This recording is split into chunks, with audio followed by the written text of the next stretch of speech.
গাইবান্ধার তরুণ উদ্যোক্তা সাগর হোসেন রঙিন মাছ চাষ করে বদলে ফেলেছেন নিজের ভাগ্য। মাত্র ৩,০০০ টাকা পুঁজি নিয়ে শুরু করা হয় এই উদ্যোগ। এখন মাসে আয় করছেন ৬০ থেকে ৭০,০০০ টাকা।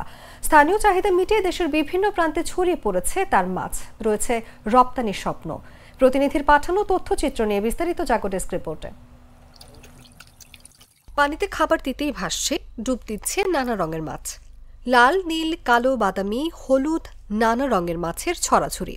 গোল্ডফিশ, কই কার্ভ, ওরেন্টা গোল্ড, সিল্কি কই, মলি, গাপটির মতো এত বর্ণিল মাছ দেখলে চোখ জুড়ায়, মন ভরে যায়। বাসার অ্যাকুরিয়ামে শোভা পাওয়া এই মাছের চাষেই ভাগ্য খুলেছে গাইবান্ধার সুন্দরগঞ্জের রামজীবন ইউনিয়নের তরুণ উদ্যোক্তা মোহাম্মদ সাগর হোসেনের। মাসে আয় করছেন ৬০ থেকে ৭০,০০০ টাকা। করোনায় অলস সময় পার করতে করতে হঠাৎ ইউটিউবে চোখে পড়ে রঙিন মাছ চাষের ভিডিও।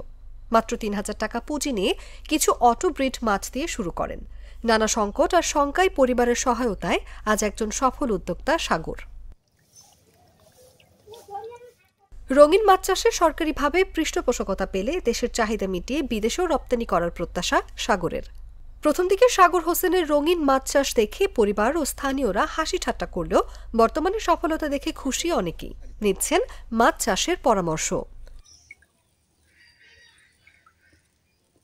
রঙিন মাছ চাষী সাগরের প্রজেক্টের সার্বিক খোঁজ খবর নেওয়ার পাশাপাশি সব ধরনের সহযোগিতা ও প্রশিক্ষণ দেওয়া হচ্ছে বলে জানান গাইবান্ধা জেলা মৎস্য কর্মকর্তা।